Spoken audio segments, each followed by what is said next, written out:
हमारे अगले मेहमान प्रदीप सोलंकी साहब अपना इजहार ख्याल करेंगे।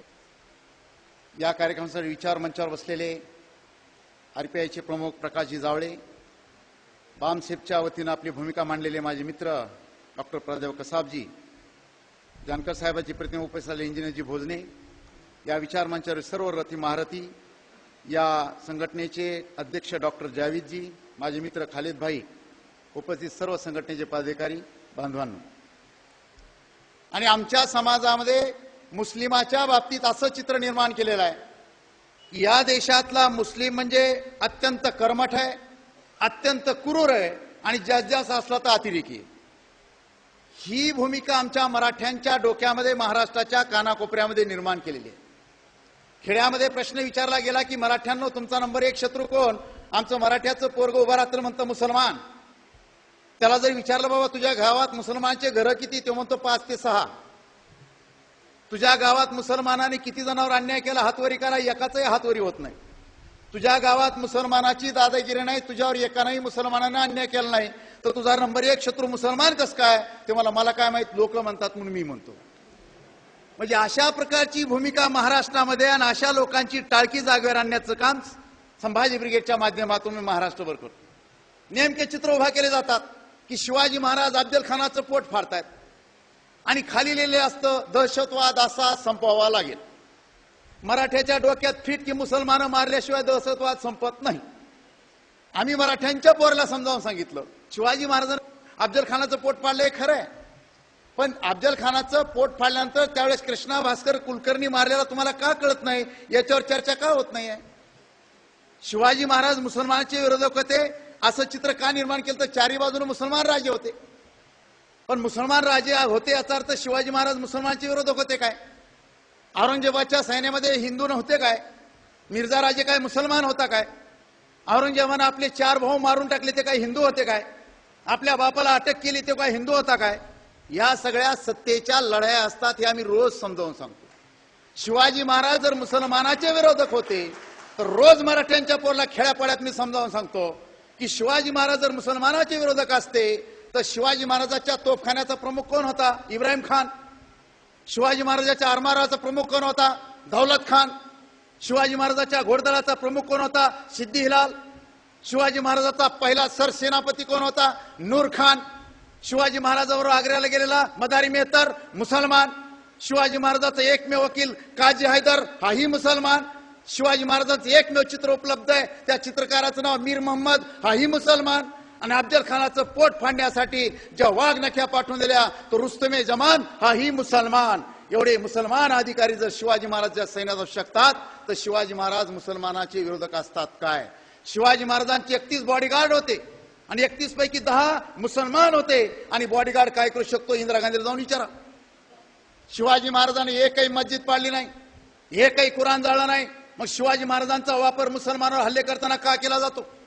याचा गांभीर्याने या देशामध्ये विचार झाला पाहिजे.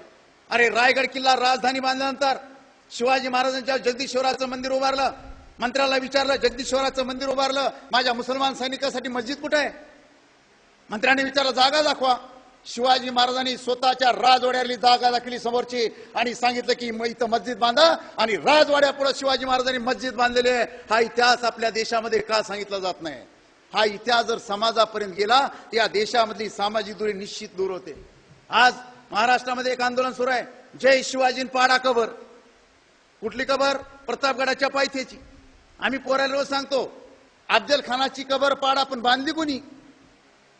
अफजल खानाला मारल्यानंतर शिवाजी महाराज प्रतापगडावर गेले. जिजाऊन विचारलं अफजल खानाचं काय झालं? मासाहेब मारला गेला. त्याचं प्रेत कुठे आहे? प्रतापगडाच्या पायथ्याला पडलंय. काय म्हणले जिजाऊ मासाहेब आई त्यांच्या की शोभा अफजल खान जिवंत असेपर्यंत अफजल खानाशी वैर होतं. अफजल खान मेला, आपलं वैर संपलं आणि तुझ्या राज्यात कुण्या प्रेताला कोल्या कुत्र्यानं तोडाव तुला शोभणार नाही. अफजल खानाच्या त्या प्रेताचं इज्जतीनं दफन कर आणि तुझ्या विजयाची साक्ष म्हणून तिथं कबर बांध. शिवाजी महाराजांनी अफजल खानाचं दफन करून तिथं कबर बांधली शिवाजी महाराजांनी, आणि वापर केला जातो जय शिवाजी पाडा कबर. अरे शिवाजी महाराजांनी बांधलेली कबर शिवाजी महाराजांचं नाव घेऊन पाडलं जातं, हे अत्यंत दुर्दैव आहे. आमच्या पोराच्या डोक्यात बसलं जातं काशी न होती, मथुरा न होती, शिवाजी न होते तो सबकी सुन्नत होती. अरे काशीन मथुरा शिवाजी महाराजांच्या ताब्यातच नव्हती. काशीन मथुरा होती औरंगजेबाच्या ताब्यात, ती शिवाजी महाराजांना वाचवली कशी, याच्यावरही विचार होत नाही.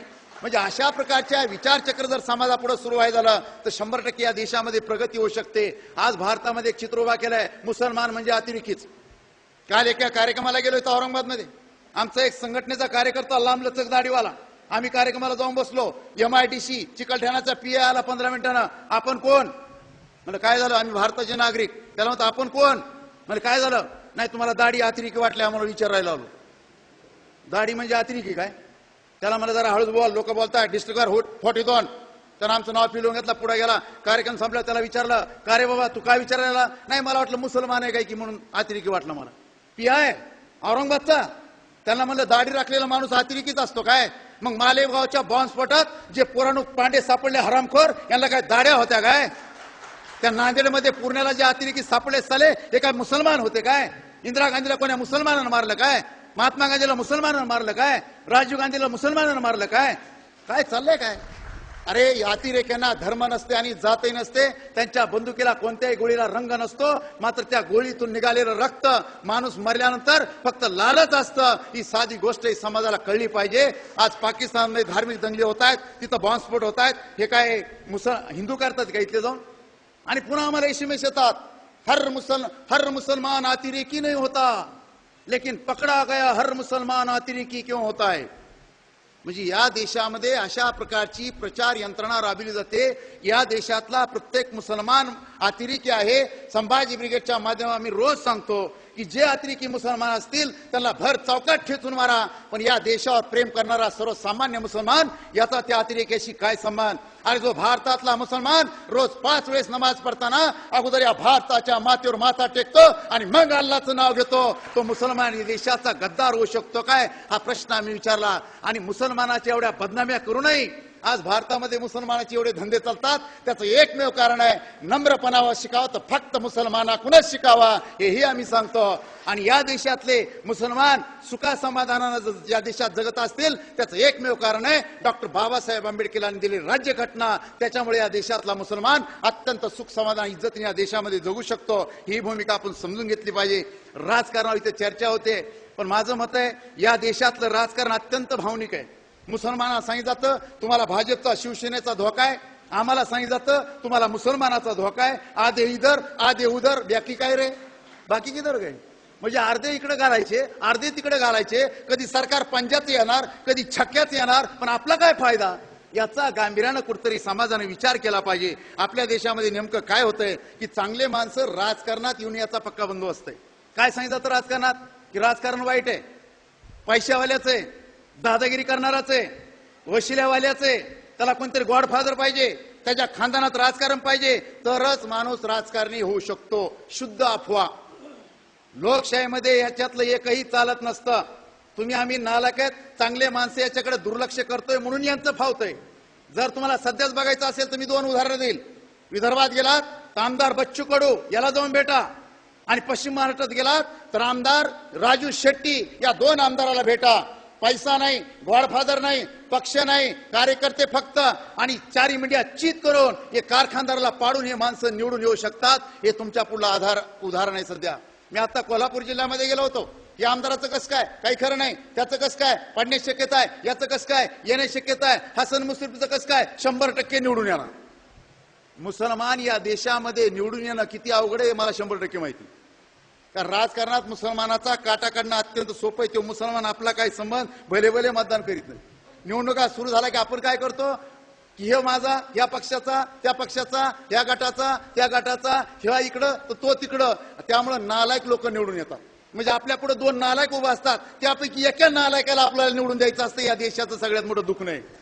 उमेदवार कुठून लादला पाहिजे? उमेदवार मतदारसंघातून लादला पाहिजे. इथं गॉडफादर वरून उमेदवार लागतो म्हणून आपल्या देशाचा बोरा वाचतोय. माझी एकच विनंती आहे की राजकारणात चांगली माणसं गेली पाहिजे. राजकारणात चांगली माणसं जाण्यासाठी प्रबोधन घडलं पाहिजे. कारण जमाना बुलेटचा नाही, जमाना बॅलेटचा आहे. राजा आता राणीच्या पोटी पैदा होत नाही तर मतदानाच्या पेटीतून पैदा होतो. ही ताकद बाबासाहेबांनी तुम्हाला आम्हाला दिली, तिचा वापर करा. आणि जर विकासच घडवायचा असेल तर राजकारणात आणि प्रश्नात चांगली माणसं आली पाहिजे. निवडणूक लढवायला चांगले माणसं तयार व्हा आणि या प्रस्थापिताला मातीत घालण्याची तयारी ठेवा. धन्यवाद.